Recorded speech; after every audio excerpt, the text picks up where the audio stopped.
Good morning, Mr. President. Thank you so much for taking the time to speak with us this morning. We really appreciate it. Thank you, Katie, very much. Beautiful scene here in the Rose Garden. It is. It's a beautiful place. It's been a challenging year for the country. Right. And over the past couple of weeks, you've had a number of events at the White House to bolster your support for law enforcement. Right. But as we see mass retirements and a number of police officers ambushed around the country, what are the steps that your administration is going to take forward from this point on to make sure that our police officers feel that they are supported? So we're very strong in law and order, and we're calling these very liberal Democrats usually. In all, we don't have any Republicans involved, to be honest, but their cities run by liberal Democrats like Seattle. I don't know if you know, but we were going in there the following morning, and they heard that, and we told them. We said, we're going in, and they sent the police in, and they solved it, but we would have done it.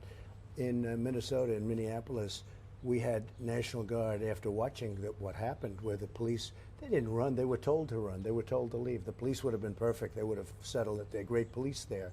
I know some of the people in that force, but they were told, run, leave the police station. They took over the police station, these people. Yeah.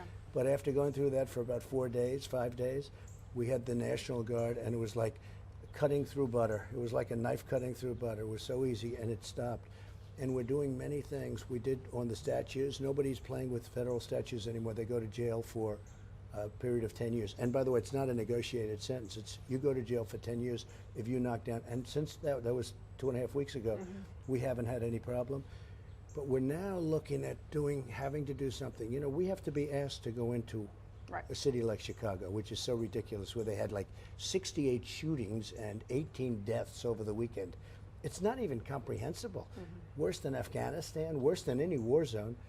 And so we're supposed to be asked, she is supposed to call the mayor, Lightfoot, Lori, she's supposed to call and she's supposed to say, we need your help. We call her, would you like to have us go in? And they don't want us. And I say, what's going on? We are going to have to do something very comprehensive because we don't want to sit back and watch this. So what is that going to be? Easy. What does that mean? Well, it means sending people in. Just sending people in to clean it up. So it'd be nationalizing the National Guard? By the way, the Chicago police are great. They're great. But they're not being allowed to do their job. The greatest example is New York. What's happening in New York? Crime is up 358%, shootings. Nobody's ever seen numbers like this. They're not allowed to do their job. And if they do their job, if they do it well and it gets a little bit rough, they're afraid that they're going to go to jail for the rest of their life. I mean, it's you can have a bad apple, but what we do, because what happened was terrible with, as you know, George Floyd. What happened there was terrible. It was, and everybody acknowledges that. But what this has done to the world, what this has done to law and order, and when you look at St. Louis with 2 people that came out, they were going to be beat up badly if they were lucky, okay? If they were lucky. They were going to be beat up badly, and the house was going to be totally ransacked and probably burned down like they tried to burn down churches. And these people were standing there, never used it, and they were legal, the weapons. And now I understand somebody local, they want to prosecute these people. It's a disgrace. So we are very tough on it. We are dealing behind the scenes. We're saying you better get going. There's a point at which we're allowed to go in, and that point is rapidly being reached. But we were going into Seattle. We did go into, if you look at the Minneapolis event, you remember that event when they lined up and they just walked right through those streets like there was nothing, the National Guard. But there's a point at which we will have to do it because we just have to do it for the good of the country. And a lot of people say, don't do it, that's a local problem, that's good for you politically. I don't care if it's good for us or bad for us. We can't let this continue on. Well, what would be your message to the men and women who are still getting up in the morning and putting on their uniform and going out and doing the right thing while a number of people are understandably retiring and they're stuck in these cities that are run by Democrats where the crime continues to increase and there seems to be no backing for the police? Well, there's never been a time, and this has been going on for years. You know, it's gotten worse. It's gotten crazy where now they want to just abolish police forces, right? Defund and abolish, that's their term. Defund and they mean it. I mean, I watched Biden. He has a campaign now where he wants to bring energy where you can't use petroleum products. You're not going to have any factories working, and he wants to do it in a very short period of time. That means Texas is gone. That means all of the jobs. We have millions and millions of jobs, but it's not a strong form of energy. I understand alternate, and I understand every form of energy very well. I understand wind, I understand solar. You don't have the power. You don't have the capacity. We would have to close down half of our factories. What they're doing, and basically that's a Bernie Sanders deal. He's gone crazier than Bernie Sanders. And I don't think it's good for votes either. I don't even think it's good politically. And then what are they going to do with airplanes? You know, no more flying? What are you going to do? Yeah. So they just came out. He moved up the date 15 years. And they want to go, I guess, all green by a certain time. The problem is you're not going to have any factories because the capacity is not there. You can do some alternate energy. You can do alternate. You can do many forms of energy. You have a lot of different forms of energy. But it's not going to get us there. We're the number one in the world by far. Mm-hmm. And it's not going to be able to keep us there if they do that. But these people have gone crazy. Now with law and order, it's the same thing. With law and order, what they're doing, and it's so unfair to the police. And I say to the police, you are loved, you are respected. This is a small group of crazy people. Just stay where you are. It's going to be turned around. It's going to be a turn. You're going to have, people better be very careful because you are going to have a backlash that's going to be incredible. People better be very careful what they wish for because the American people are not going to take it very much longer. We want to shift gears now to the Wuhan coronavirus. Nancy Pelosi, the Speaker of the House, claims that she wants to reopen schools safely, but has she contacted you at all to try and work with you to do that? With her, it's just words. It's just words. She's not going to do that. We have to open schools. It's up to the governors, and we're pushing them strongly through Department of Education and me. We have to open up schools, and one thing we've learned a lot about this virus, we did the right thing. We saved millions of lives by doing what we did. By banning China when nobody else wanted me to, we saved hundreds of thousands of lives. We've done it right, but now we have to keep open, but we have to open up schools, a big part of it. And one thing we've learned, if you're under 18 years old, you're in very good shape. Very, very few instances where there's a big problem. We have to open our schools, and we have to open them up in the fall as soon as they're ready, which is getting to be very close. So you've repeatedly justified your decision to shut down the economy on behalf of saving millions of lives. So walk us through the steps of how you are now comfortable reopening the economy and reopening schools in the fall. What happened in between there? Well, that big push would have been a disaster. And we knew nothing about the disease. If you remember, there was a time we knew nothing. Now we know it affects older people, especially older people with a problem, with diabetes or heart problem. So we've learned a lot about this disease. And we're going to have fires, and sometimes embers, but sometimes you're going to have fires, and we're going to put them out. But we did the right thing because I think we would have had 2.5, 3 million people dead right now. We have 135,000. It's too many. One is too many. Mm-hmm. It all came out of China. They should have never allowed this to happen. You're going to see some bad things happening with respect to how this did happen. It's a disgrace that it was allowed to happen. But it is what it is. And we took, take a look at ventilators. We didn't have ventilators. We make now thousands of ventilators a month. Many thousands of ventilators. We're helping other countries. We have more than we need. We have every place. There's not one person in the country that needed a ventilator that didn't get it. And you have to understand, we started off with, we didn't have ventilators. We have 11 different companies building ventilators right now, and really good ones, to a point where we're helping many other countries that will never be able to do a ventilator. Right. It's hard to build, it's expensive, it's big. Take a look at what's happened with testing. We test more than any country in the world by many times. Now, that is both good and bad, and you can spot what's happening, and you can spot, so to speak, trends. Mm-hmm. But the bad is that we have more cases. The reason we have more cases is because we go out looking for cases. So we tested 45 million people.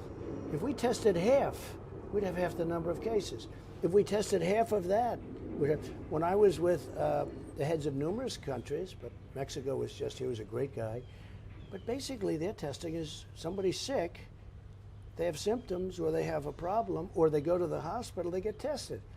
But they don't report, thousands of cases all over the country like we do. So the testing is good, but what the testing does do is it gives the fake news fodder to go after you. Cases, cases, cases. For instance, if they did testing like we're doing in Brazil or in Russia or in China or in any of these places, you'd see numbers that would blow us away. You'd see numbers that would be, but they don't do that. They do it at the hospital, they do it at doctors' offices, they do it locally when somebody's not feeling well. We test everybody. And probably the right thing to do, but it gives the fake news a lot of ammunition. But what about the therapeutic side? Are you still taking hydroxychloroquine, first of all? And do you want to comment on the new studies that show that drug has actually been very effective in treating COVID patients? So the radical left, Democrats, whoever you call them, anything you want, they had a thing about hydroxychloroquine because of the fact that I one day said, hey, I think it's good. I heard good things. There were some very good studies. They went after it, and then they do tests where they test 89-year-old people that are close to death. In one case, they said they took it and he died immediately, that he was close to death. They came out with these terrible and phony, totally phony studies, only because I was pushing it because I thought it could help people. And I did. I took it for a period of 2 weeks because I was in a White House that had a couple of people got, were positive, had zero impact. Zero. I mean, I'm still here, let's put it that way. And I would take it again if for any reason I thought, and it's really something that you take early or before. Frontline doctors take it. A lot of people like it. Since then, we got a couple of phony reports, and everybody said, oh, no good. Then, since then, some very good reports have come out. One report from the Ford Clinic, which is a big deal, the Ford system, medical system, in Michigan came out. It was unbelievable. Plus, we have a lot of doctors saying it works great. We have one doctor in Westchester, New York. He said he has 500 patients, and every one of them lived. You've seen that. But we've had a lot of good reports, the French study, and I say it works. But here's the thing. It's been used for malaria for 40 years. It doesn't hurt you to take it. You have to take that, zinc, and Z-Pak if you're feeling the lungs are in trouble. You take Z-Pak for 3 or 4 days. But I took it for 2 weeks, the hydroxy, and I had zero impact. All I know is I didn't get it. So I don't want to knock on those columns if they were wood, but no, they're not. They're concrete or they're stone or you something. can pretend. But I'll pretend they're wood. Yep. So I took it, and for 2 weeks exactly, a 2-week regimen, it was no problem. And I didn't get it. But the one thing is it's been tested for many years. Plus, it's a very inexpensive drug. It's been around for so long. And it's incredible on malaria. And malaria countries, they say, are, where people take hydroxy, have an unbelievably low rate. Now, you'd have to check that. Somebody will check it, but that's what I've heard. But some great tests came out. The only reason, Katie, that the people went after it was because I was for it. I was only for it for one reason, because if it makes people better, and I would love to say take hydroxy, it costs almost nothing, and give it to all the people in Florida and Texas, people that are not people that are advanced with a problem, because we have remdesivir, we have other things too. A lot of great things are happening in terms of therapeutics and vaccines. Tremendous stories are happening. But with the hydroxy, it's almost free, and I'd give it to people before they get it or when they have the early signs. I think you'd see a big difference, but tremendous tests are coming out, tremendous studies are coming out. So the reason why we're in this situation is because of China. Where is the administration on encouraging American companies who are operating and manufacturing in China, especially PPE? How are you enticing them to come back to the United States to manufacture those types of goods? Because a number of these boxes you buy at the store for masks and such say made in China. But we're also making them here now. We have plants making all over, like Honeywell and companies that you wouldn't think of for making this kind of stuff. They're making the certain types of masks, especially the doctors, for what the doctors need in the hospital, the 95s. They are doing, I went up to one of the factories in Maine, and it's incredible, one of the plants, and it's incredible what all of these companies are doing. We're starting to make a lot. But you'll be seeing over the next 2 weeks, I'm doing something that's extremely bold, and you'll see, I think you'll be extremely impressed by it. Look, I've been fighting this with China for a long time. Yeah. You had the globalists, they want to make everything in China. We can make our pencils here. We don't need 57 pencils for every kid, you can have 2. And look, I'm very upset with China. I think what China did is a disgrace. Whether they knew it or not, I won't get into that. But one thing, they knew it well enough that it didn't get into the rest of China. But it did get out to the rest of the world, including Europe and the U.S. Then they tried to blame it on Europe. Then they tried to blame it on American soldiers. They did everything. It's a China virus. Whether you like it or not, it's a China virus. And you got 20 other names you can give it. But I am very angry with China. So just to reiterate, you have something coming on enticing American companies out of China. Something very strong. Okay, one more question on China, and then we'll get to the 2020 campaign. The Chinese and the Iranians just announced a military agreement to work together. Just wanted to get your response on that. Well, we'll see, and we may have to stop doing business with both of them. We may, if that's the fact, I'll look at that and I'll see. But if that's the case, let China get rich with Iran. We just don't do business with them. That's fine. As far as I'm concerned, that would be the best solution anyway. We've lost $500 billion a year with China every year for many years. Many years. We lose hundreds of billions, not millions, hundreds of billions of dollars with China. You didn't do business with China. Can I tell you something? You made a lot of money for this country. You made a lot of money for this country. China has ripped us off from day one. I campaigned on it. We made a great China deal where they have to buy $240 billion, including $50 billion, $40 to $50 billion with our farmers. The problem is the ink wasn't dry on this deal. The ink wasn't even dry when the plague came in from China. So if they want to make a deal with Iran, that's fine. Let's not do business with either of them. That would be just fine with me. All right, so speaking of business with foreign entities and foreign countries, here at home you are up for re-election. It's been an unconventional election year. What is your vision should you win a second term? Well, it's unconventional for one big reason, because of these mail-in ballots. Paterson, New Jersey just had an election, and 20% of the ballots were a fraud, and people are going to jail. You have other elections where they're indicting mailmen, because the mailmen are stealing them and selling them. You have others where they're, even the 2016, 1% are unaccounted for of the mail-in ballots. This election's going to be a fraud if they do that. Now, it's different from an absentee where you go in and you write in and you go through a whole procedure and you do it like I'm working at the White House and I'm in Florida, voting in Florida. So it's a much different situation. Absentee is great because you have to go through a process. These mail-ins, think of it, some Democrat governor sends in millions of ballots all over the state, like a California, millions of ballots.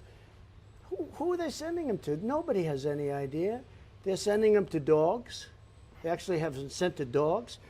They sent him, a friend of mine from Westchester County, his son died, unfortunately, great son. He died 7 years ago. And my friend called up a couple of nights ago. He said, my son Robert just got sent a ballot, a mail-in ballot. He said, what do I do? I said, save it, give it to me. I want to use it because we're saying that this election, we cannot have a fair election if we're going to have millions of ballots. It's not only where they send them, it's where they don't send them. So you have a Republican neighborhood and you have a Democrat governor and they happen to skip that neighborhood. Mm-hmm. It's a fraud, and it's so easy. It will be a rigged election. Yeah, you look at what happened in California, Katie, but look at just a few weeks ago. Paterson, New Jersey, 20% of the ballots were fraud. People are being locked up left and right. Look at the postmen that are being indicted for for terrible crimes. So you have states run by Democrats and in many cases run by Republicans too, and I don't know what's going to happen there, but you have states run by Democrats who are sending out millions of ballots and then they come back. What you should have is voter ID, and you have to go to vote unless you can't vote, and then you should get an absentee ballot, go through a process. So it's to me, that's the most dangerous thing about this election, because we're going to win the election. When you look at Joe, he doesn't know what he's doing. Everybody knows it. He's been doing this for 47 years. Now all of a sudden he turned green. Okay, he turned green. He's become a greenie. And he's going to have all our businesses within a short period of time working off of a wind. We'll close up 90% of the factories in our country if they do that. And Texas will be out of business. We'll lose 10 million energy jobs. It's the craziest thing I've ever heard. But Joe Biden, for 47 years, now all of a sudden, he's become green. And in all fairness, Joe doesn't know where he is. You know that better than anybody. All right. Well, on that note, Mr. President, thank you so much for your time today. We really appreciate it. Thank you very much. Thank you. Kay.